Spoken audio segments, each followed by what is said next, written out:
From Thom Hartmann's Daily Take Substack. Did Epstein's knowledge of Trump become Putin's most dangerous weapon against Ukraine? From the halls of Mar-a-Lago to the ruins of Ukrainian hospitals, the toxic bond between Trump, Putin, and Epstein may have reshaped the world and cost the lives of countless children. Published November 14th, 2025. The following is a song inspired by this article.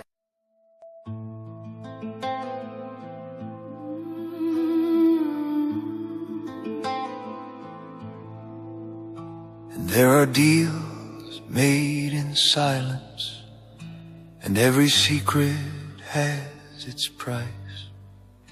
He made a deal behind the door, a favor for a lie. A secret passed through greedy hands, while children learned to die. The sky was torn by metal wings, the earth ran red that day, and freedom bowed her head in grief as truth was thrown away. Oh, the price of silence is written in flame, and the echo of thunder bears Ukraine's name.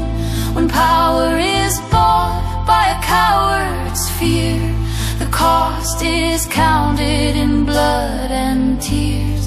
The banners burn, the angels hide, and liberty wept when Ukraine cried.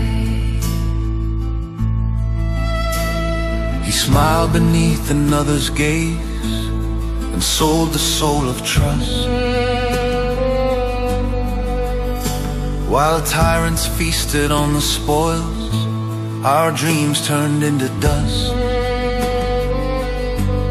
A whispered thread, a shadowed death,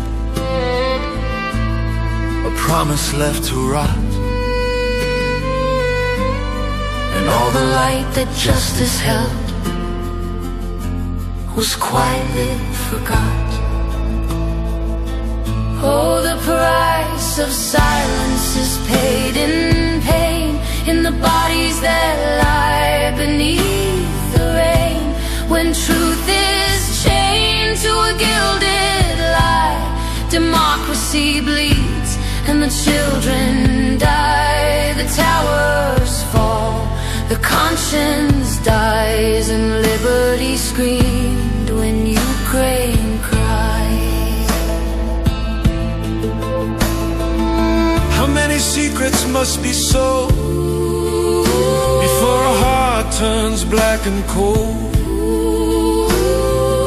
How many mothers must we mourn before the veil of shame is torn? Oh, though the price of silence will not fade away, the ghosts of the fallen still ask us to say that freedom was traded for comfort and pride, and the world looked away when Ukraine cried. Truth was the first to fall. Ukraine was next.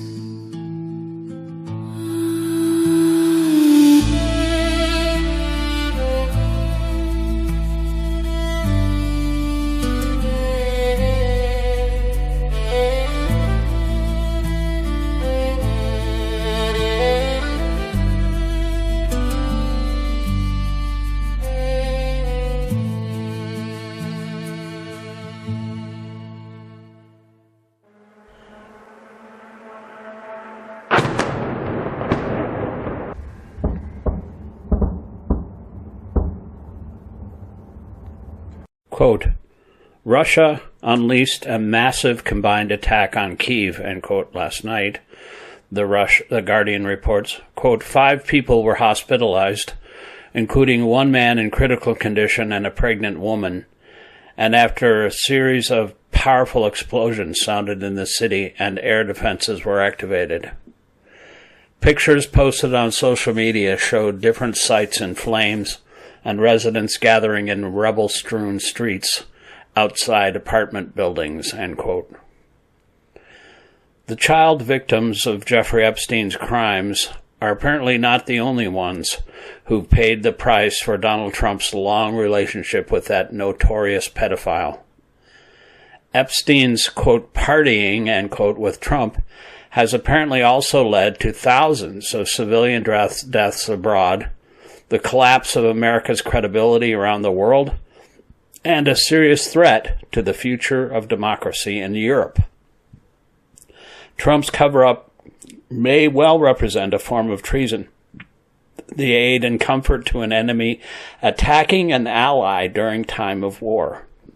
It should lead, to the very least, to impeachment.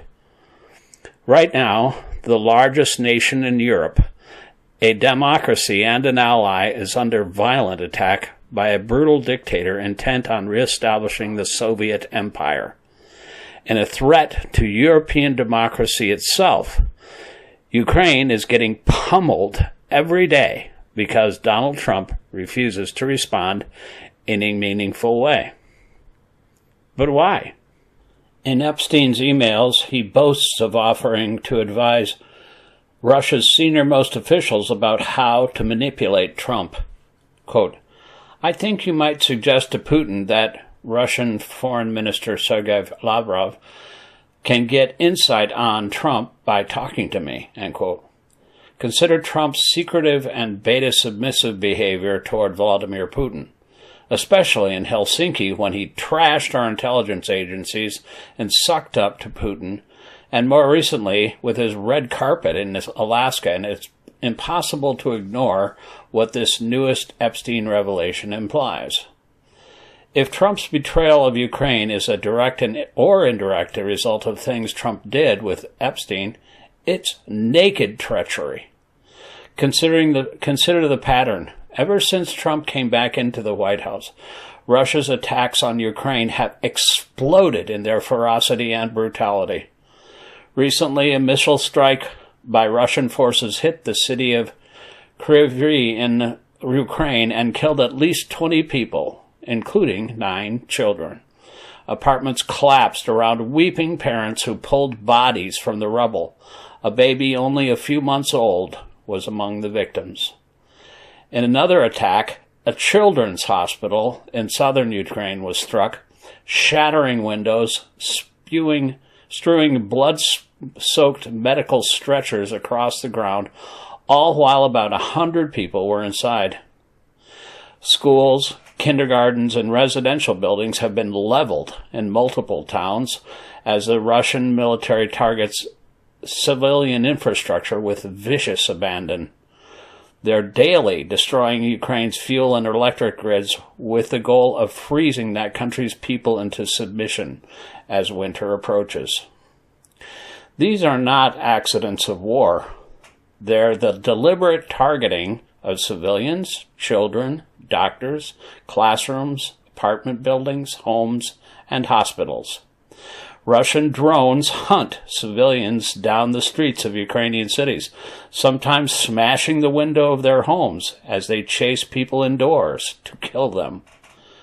All of this, the horror of what's happening in plain sight, that's the clear result of Trump's repeated and pathetic kowtowing to Putin, appears from the Epstein emails that it may be getting so much worse in the past 10 months because Putin took Epstein's advice and threatened Donald Trump with exposure.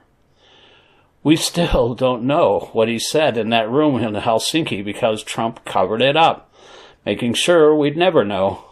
He ordered his American interpreter to move away from his private conversation with Putin and afterwards seized and destroyed her notes. Similarly, and more recently, in Alaska, Trump dismissed his aides and rode with Putin privately in his car while they engaged in another lengthy, secretive conversation. That's the behavior of a man with something to hide, who's terrified by some horrible secret. It's not the behavior of a leader defending the national interest of the United States or our European allies. On top of that, Trump has been placing private phone calls to Putin repeatedly ever since he was reinstalled in the Oval Office. No previous American president throughout our 249-year history has ever conducted such meetings and repeated communications in secret with the murderous leader of a hostile foreign power. None has ever tried to cover up meetings with such men. When we place Trump's bizarre, unprecedented secrecy next to Epstein's emails in which the billionaire pedophile tells European and Russian contacts that he could offer, quote, insight, end quote, into Trump, the outlines of a deeply troubling possibility emerge. At this moment, it's only speculation. But it's one hell of a big if. Because Trump himself keeps doing things, including trashing NATO and betraying Ukraine in ways that only benefit Putin, and therefore demands a serious, honest investigation. We now know from the emails released this week that Epstein wrote that Sergei Lavrov could, quote, get insight, end quote, from him, and that Russian Ambassador Churchin, quote, understood Trump, end quote, after their talks. And the Russians, as the world knows, never, ever let such juicy material go to waste. Former KGB senior intelligence officer Vladimir Putin is a man trained to find the soft spot in any opponent and apply the exact right pressure to make them bend to his will. And he's looking more every day like that's exactly what's happening here. Trump was, quote, best friends, end quote, with Epstein for more than a decade. They lived near each other in both New York and Palm Beach and partied publicly together. They traveled in Epstein's jet repeatedly. They allegedly shared women. These don't prove blackmail, but the possibility that Epstein passed along compromising details to Lavrov or even Putin is staggering. Imagine Putin, alone with Trump in Helsinki way back in 2018, quietly signaling that he knew more about Epstein, Trump, and underage girls than Trump could survive being exposed. A soft whisper, perhaps simply sliding a note card to Trump with the words, quote, Epstein, girls, on it.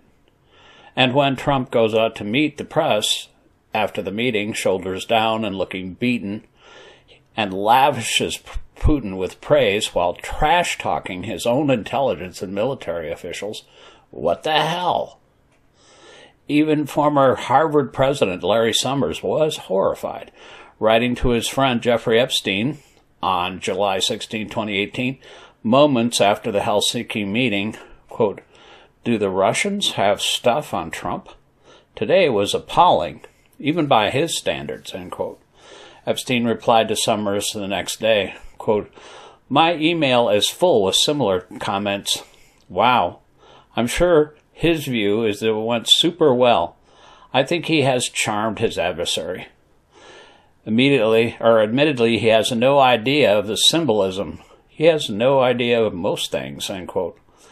The idea that Putin threatened Trump in that first private meeting is only a hypothesis, of course, but the secrecy Trump immediately imposed and his repeatedly whipped dog-like servile behavior to this murderous dictator in the years since makes such a moment impossible to rule out.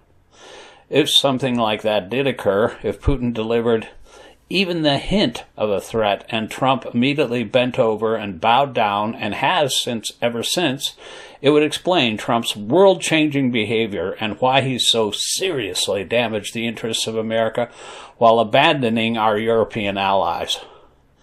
Is there anything else that could possibly explain why Trump has spent years refusing to confront Putin for anything, no matter how shocking or monstrous the Russian dictator's behavior? It would also explain his silence in the face of Russian assassinations, Putin's bounties on American soldiers in Afghanistan, and now the horrific nightly devastation of Ukraine and Putin's kidnapping of tens of thousands of Ukrainian children. If Trump was intimidated in that private moment, if Putin used Epstein's information as a weapon, then the cost of Trump's fear of exposure has been measured in thousands of Ukrainian civilian deaths, including far more children than even Epstein himself victimized. It's been measured in the suffering of the millions of Ukrainians now facing the possibility of freezing to death this winter without power, as Putin relentlessly and nightly targets their energy grid while Trump plays golf, bulldozes the White House, and throws elaborate parties. It's measured in America's humiliation on the world stage and by the bone-deep terror felt across Europe as Putin tests the resolve of NATO and his officials explicitly threaten the Baltics. The sheer scale of harm that could have flowed from this one corrupt, degenerate, perverted man's desperation to protect himself is absolutely breathtaking. If it turns out that this is what actually happened, it would make historic betrayals like Benedict Arnold, Vidkun Quisling, Robert Hansen, and even the petty treacheries that toppled ancient republics look small by comparison, because none of them placed the survival of modern worldwide democracy itself at risk. This isn't an accusation. It's the unavoidable suspicions forced upon us by Trump's own secrecy. He hid his conversation with Putin from his own government, and even from the American people. He created a vacuum where certainty should exist, and now in that vacuum flows Epstein's boast that he was willing to provide Russia with usable, exploitable insights into Trump's vulnerabilities and psychology. Trump has refused the basic transparency required of every president who interacts with a hostile foreign leader. If he'd behaved like every president before him, we wouldn't be having this conversation. But he didn't. Instead, he has bizarrely, inexplicably kissed Putin's ass repeatedly and publicly in ways that have astonished and horrified our intelligence and military officials, as well as those of our allies. And now he's in the process of purging any among our military ranks and intelligence services who he appears to suspect may not go along with his inexplicable behavior. Because Trump's so frequently surrendered America's, Ukraine's, and NATO's best interests to Putin's desire, we learn Epstein have offered to advise Putin on how to blackmail or at last control him. We must now investigate every plausible explanation for his actions, no matter how disturbing. Just releasing Epstein's emails isn't even close enough to answer these questions. Congress, what's left of our independent media, and the FBI must investigate not only Epstein's crimes and connections, but the terrifying possibility that American foreign policy has been warped by a president desperately trying to shield himself from the exposure of unforgivable behavior. That investigation must be thorough, public, and relentless. It must meet the high standards of the internal and public investigations into Richard Nixon's criminality in 1974 at the very least. If true, the possibilities raised by Trump's betrayal of Ukraine and kowtowing to Putin are far worse than anything Nixon could have concealed in his wildest fantasies. If Republicans have an ounce of integrity left, they'll not only sanction investigations that could lead to criminal prosecutions, they'll convene impeachment proceedings. The American people deserve to know whether blackmail, intimidation, and Trump's personal vulnerability have cost thousands of Ukrainian lives and shaped the foundations of Western democracy, as well as ignoring or participating in the destruction of the lives of hundreds of young girls. The stakes are too high, the damage too great, and the possible treason too severe to accept anything else.